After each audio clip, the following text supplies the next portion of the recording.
Hello everyone.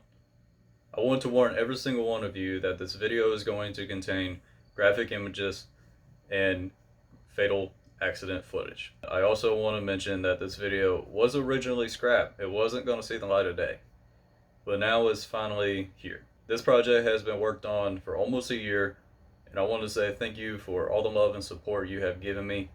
And now, the video, the car, known as the final ride. Thank you, and I hope you enjoy this video.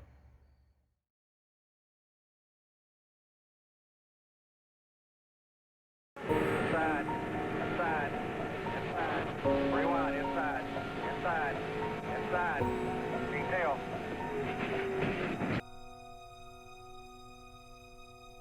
Undoubtedly one of the toughest announcements that I've ever personally had to make.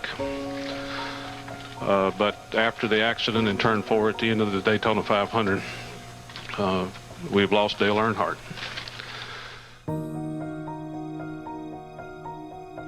On February 18, 2001, 17 million people are watching one of the most prestigious motorsport races in North America, known as the Daytona 500. The 43rd annual running of the Daytona 500, as fans are cheering for their favorite driver to win the Great American Race. All eyes are on Team DEI as they are prepared for the 2001 season to win the race and go after the championship, with Dale Earnhardt putting Dale Jr. at the number 8, Steve Park in the number 1, and the final driver, the Intimidator, added to the team is Michael Waltrip in the number 15. With high hopes going into the event, Dale knew Michael Waltrip can drive and gave him an opportunity to drive for DEI. Gentlemen, start your engines! The 43rd annual Daytona 500 is set to get underway. Terry Bradshaw waves the green flag. We're racing. Right there. That could pay big dividends when this thing gets down to the end. Look at Earnhardt. Right down to the apron to take the lead. With Jeff Gordon pushing him in the 24 car, Dale Earnhardt Jr. in the red car, the 8 car pushing with him. Under Marlin, 3 wide through the tri-oval, and he almost took the nose off Marlin's car coming back up. I believe Schrader, he did not want to let Ward Burton by, and guess what? He didn't get by. Schrader works the high side. Earnhardt Jr. pulls him on the low side. Watch this Dodge get legs down that back straightaway. This is like letting a thoroughbred loose, boys.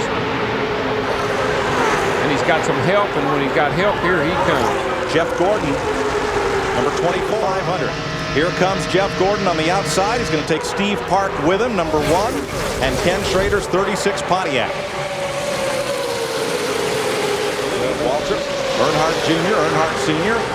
Watch that yellow and black Dodge, number 22, Ward Burton, and Ricky Rudd is coming up there with him on the inside. Number 28.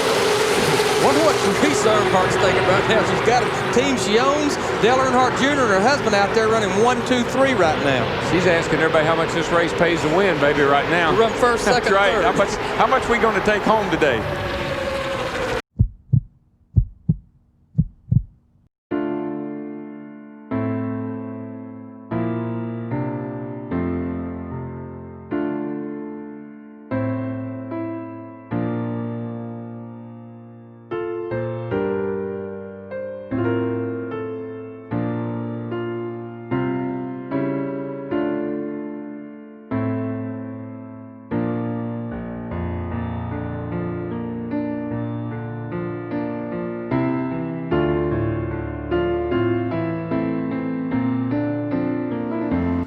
After the races restarted from Tony Stewart's terrible crash, Michael Waltrip and Dale Earnhardt Jr. are running 1 and 2 as Dale Earnhardt Sr. running in 3rd, driving on defense to protect his teammates to sail to victory.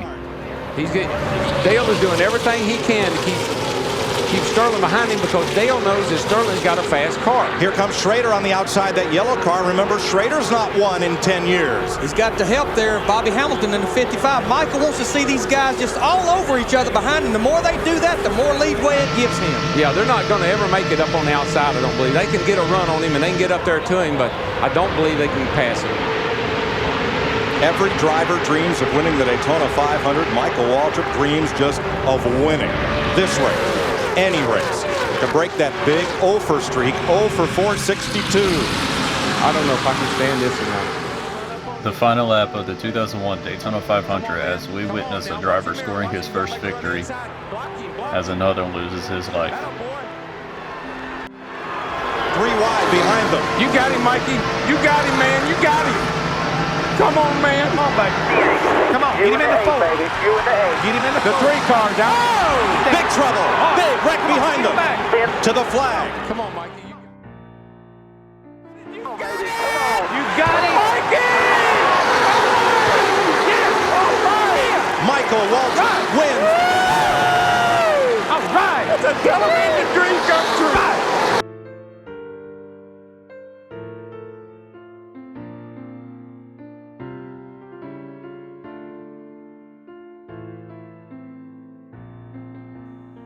Dale Earnhardt made contact from the number 40 of Sterling Marlin head-on collision into the outside wall, collecting Ken Schrader.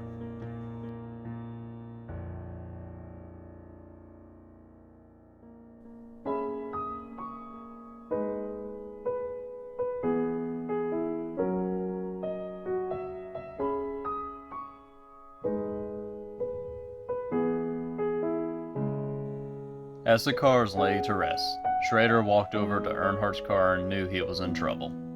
Paramedics and safety workers worked to get Dale Earnhardt out of the car to send him to the hospital. And sadly, as he was pronounced dead at 5:16.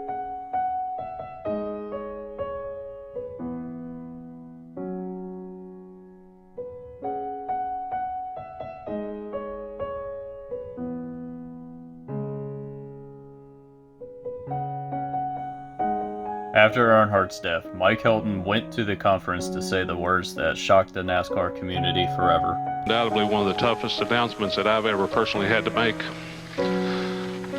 But after the accident in turn 4 at the end of the Daytona 500, we've lost Dale Earnhardt.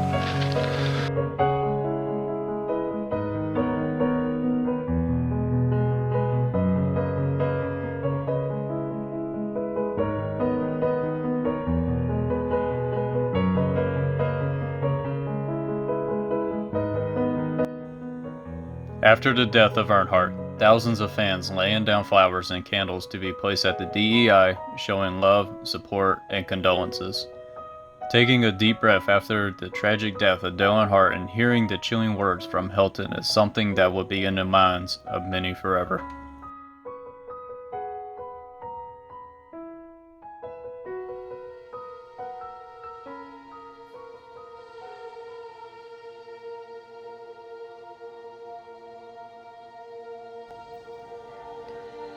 From the start of NASCAR, we have a count of over 25 fatalities in NASCAR, losing drivers such as Adam Petty, Neil Bonnet, Fireball Roberts, Tony Roper, and Kenny Irwin Jr.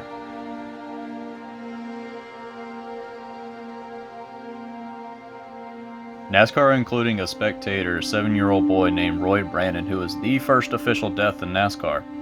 Larry Mann became the very first driver to ever be killed in a NASCAR race.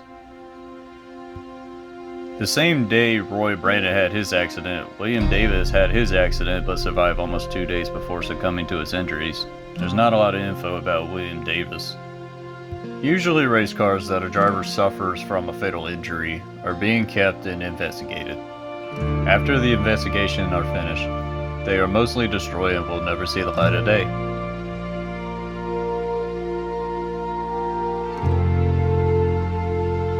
After his fatal accident, the number 3 car is sent to the R&D Center in Concord, North Carolina.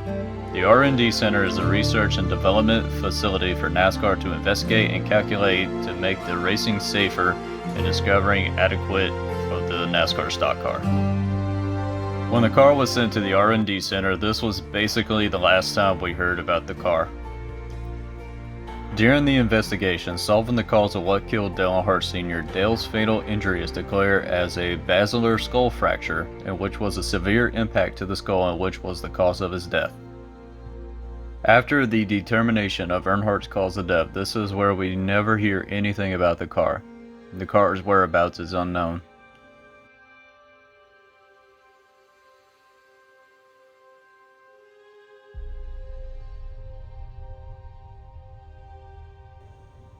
The only person who would know about the car is Richard Childress. You can add Dale Jr. to the picture since it was his dad's car, but mainly it would be on Richard Childress. Many people coming up with theories of the whereabouts of the final ride. After the investigation, the car is destroyed secretly with no one knowing. Some say the car is stored in a disclosed location. Some say the car is cut up into pieces and buried. The car is still stored at the NASCAR R&D Center. Some say the car is in Lake Lloyd inside the Daytona track, in which this is a weird theory. I wouldn't think Daytona wouldn't appreciate that, and that would be kind of disturbing if you ask me. In my opinion, I believe the car is legitimately destroyed. I wouldn't think Richard would want to keep a car that killed his best friend and doesn't want to look at it anymore. I understand the car is a part of history and it's the real deal because it only happened once, and having the car that killed Earnhardt is a piece of history, but it would be destroyed. Doesn't want to see the car to be seen anymore, and I believe it's the best to get rid of the car. When Senna died and the Italian authorities kept the car for years and decided to give it back to Williams, Williams had the car and anything related to the crash to be burned and destroyed.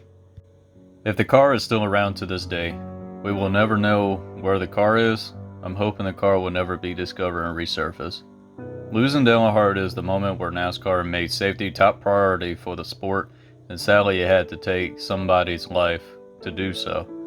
Since safety has improved over the years for the driver, car, and even the racetrack has made it more safer with safer barriers, there hasn't been a fatal accident in NASCAR. To this day, the car, known as the final ride whereabouts, still remains a mystery.